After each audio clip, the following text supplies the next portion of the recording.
everyone, my name is Abrielle, and I'm one of the student pastors over at our Port St. Lucie location where there's always a party in PSL. And if you've been with us over the past few weeks, we've been in a series called I Love You So Much, where we've been talking about different types of relationships that we have. And so tonight, as we wrap up this series, we're gonna be talking about our families. Now, I don't know what your family looks like, but I grew up as an only child. And let me tell you, there are some misconceptions about us, but I think I'm pretty great. But I'm an only child, and I lived with both of my parents.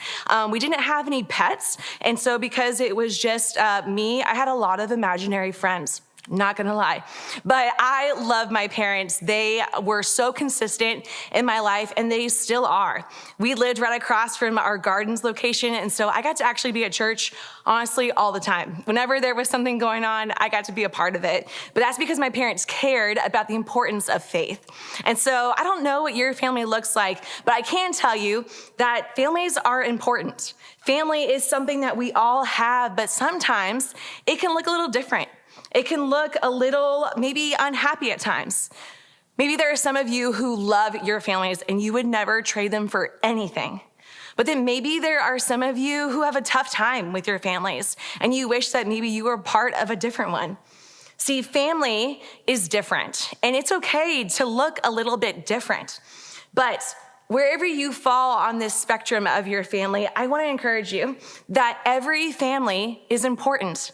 Because God has created us to be in a family. And when the family is designed in the right way and it functions the right way, the family becomes a place where we're provided for. It becomes a place where we are protected, where we're cared for, where we're encouraged, where we're seen, where we're loved. This is the importance of family. And so that's why we're going to be talking about families tonight, because family relationships are the most important relationships that God has given us. And although they are the most important groups of relationships that we can have, sometimes they're the most difficult. Sometimes they're the most challenging. I mean, I think about when a family has trouble or there's problems in the family. When there's family problems, they can be the most devastating. You know, maybe your parents are divorced. Maybe there's abuse or neglect. Maybe there's an absent-minded parent. Maybe there's a parent that, isn't always there. And so this can be a sensitive subject, which can also cause a lot of lifelong consequences if we're not careful. And so your relationship with your siblings and your parents not only will impact your life, but it can also impact the life around you and the world around you. And so many problems that we see in this world or that we experience actually are a result of families, of broken relationships. And so we want to know how we can tackle this, because this is why it's so important that you understand the value of a family, that you understand the value of your family and your role in your family. And so, of course, family is important, but let's be honest, family is also tough. I mean, I remember living at home. I was a senior in high school, and all of my friends didn't have a curfew. And then I, of course, did. My parents were a little old school, and so I had a curfew that was way before anyone else's. And I was never doing anything bad, but my parents always made me come home at a certain early time. And so, of course, there were times in my teen years where I would get frustrated at them, and I wish that I had a different family. But there are certainly times that maybe you have felt the same way, where you thought that maybe your life would be better if you were given a different family. I mean, if we're really honest, our families have the ability to frustrate us more than anybody else in this entire world. However, families can also honestly cause some of the most pain and the most misery. I mean, think about this. If your family and your parents fight all the time, that plays a toll. Maybe your parents are divorced and you're constantly bouncing back and forth between two different families and two different worlds. Maybe you feel that your parents don't see you or you don't feel loved. Maybe there's even a parent in your life that you've never met, you've never even seen. And so we have to know that even though it can be tempting to feel these thoughts of wanting a different family, wanting something to be different, I want to encourage you with this. Is that God does not want you to have a different family, but he wants your family to be different. And so where does this all start? And truthfully, it starts with you. It starts with me. And so let me just give a little bit of clarification. First off, you cannot fix your family. You can't fix them. Only God can do that. But there is a responsibility that you play in your family. There is a role that you have that God has given you to own. And so you can't change the other people that you live with, but you can take on some responsibility. And so what I love is that when God begins to change your heart and your choices begin to change, not only do you change, but there also begins to have an impact on your family. I think about this. If you were in a fight with your sibling, you would want to change the situation. However, you can't control what your siblings may do. You can't control or make them better, but you can make yourself better. You are 50% of the problem. That means that you also are 50% of the solution.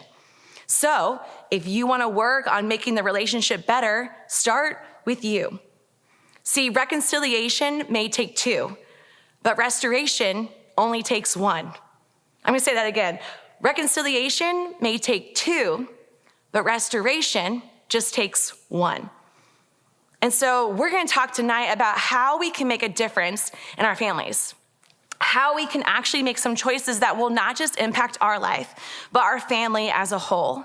So I'm going to share with you 3 choices that you can make to make your families better. So if you're taking notes, make sure you write this down. And if you're not taking notes, make sure you grab your phone, grab a piece of paper, write these down. The first one is this. You have to choose to honor. Choose to honor. Honor is a big deal to God, and it is a decision that we get to make every single day.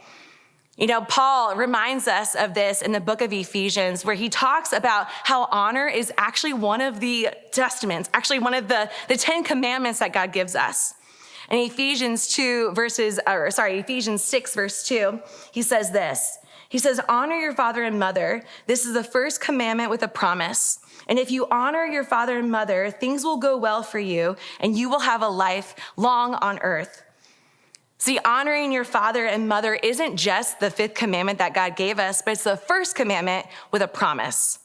God puts such a high value on honor that he tells us that things will go well for us, and we will live a long life if we honor our father and mother. And so we have to ask ourselves, what is honor? Sometimes I think we have this misconception about what honor is, and so I want to tell you what honor isn't. See, honor does not mean that you have absolute obedience to all things. It also means that you are not less by obeying or listening to the person that you're supposed to be honoring. It also means that the person that you're trying to honor isn't greater than you. It also doesn't mean that that person is always right. However, honor is a posture. It's a heart posture.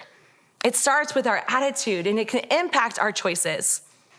And so to honor someone, it has this internal attitude of courtesy and of respect, so much so that it changes our actions, that we begin to finally obey and care for that person that we have to honor. And so often we think that by avoiding dishonor, that we're just simply honoring them. We think to ourselves, if I'm not being rude or disrespectful, I'm showing honor. But that's not always the case. See, honor is more active than it is passive. I love what Pastor Julie, one of our senior pastors, says. She says that dishonor isn't necessarily treating someone bad, but it's treating them as ordinary. So we have to make the choice to show honor. We have to show honor to our parents by giving them the respect and honor and influence in our lives that they deserve. And so honor is something that you have to decide to give. It may not always be easy, but it's a decision that we get to make. And so regardless of if that person deserves it or not, we get the chance to show them honor. I mean, the word honor literally means to place value on. And so my question for you would be, are you placing value on your parents? Are you giving them the honor that they deserve? Because truthfully, honor is not always easy. But what I love is that when we honor our family, it begins to shift our families. And so if you are wondering about how you can begin this process of impacting your family, start by honoring your parents. Secondly, we have to choose to obey. Now, I know you guys probably saw that one coming, but one of the hardest things that we have to do as children in our families is to obey our parents. I mean, choosing to obey our parents isn't just a good idea, but it's a commandment given to us by God. In Ephesians 6:1, it says, "Children, obey your parents in the Lord, for this is right." In the culture that we live in today, let's be honest, there really isn't this honor or this idea of obedience. I think we almost have this idea that if it doesn't fit into our agenda, if it's not convenient for us, we don't have to do it. And there's almost this idea in modern culture of self-worship. But truthfully, that is not a godly perspective. It's not a biblical perspective. But instead, God has told us that we are to obey our parents even if it's frustrating, even if it's inconvenient to us. And of course, there are some guardrails that we have to put up when we talk about obedience.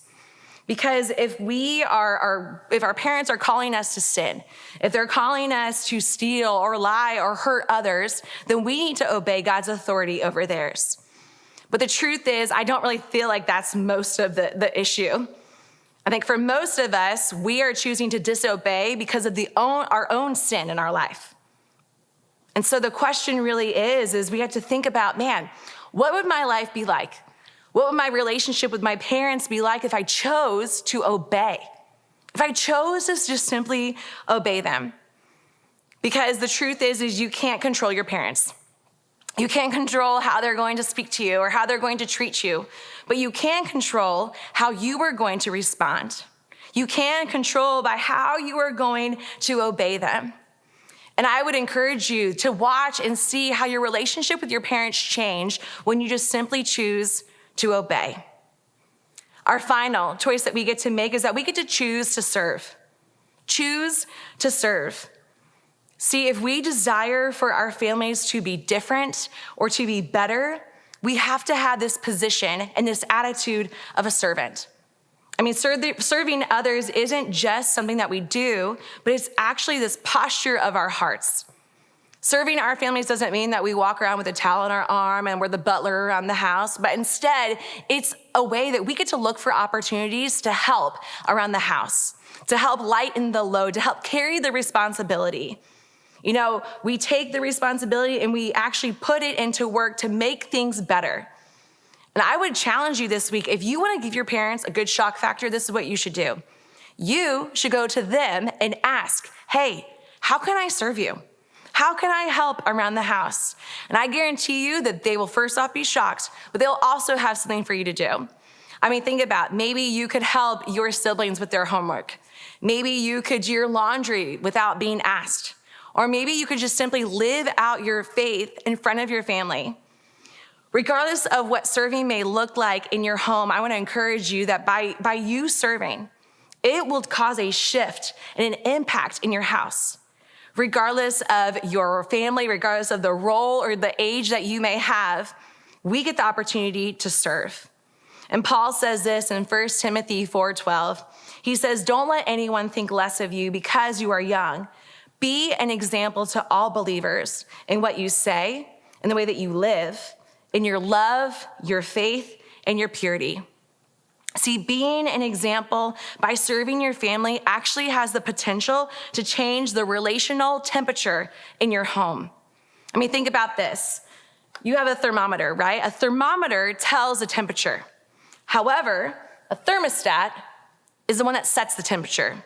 Now, let me just tell you, growing up, the thermostat in my house was always hot. Recently, I was at my parents' for a family gathering, and the thermostat was off, and it was a little hot. I'm just gonna say, keep that on, parents, okay? It helps your kids out. But a thermostat is what actually sets the temperature of the room. It sets the temperature of the house, while the thermometer just tells the temperature. And if you want to see change in your home, if you want to see change in the relationship with you and your parents, then set the tone, set the temperature. And the way that you can do that is by the way that you honor, obey, and serve them. So I want to leave you with this, and this is our bottom line for tonight. Choose to make your fam better by choosing to be better. I'm going to say it again. Choose to make your fam better by choosing to be better. If you want your family to be different, if you want your family to be better, I want to encourage you and remind you that it starts with you.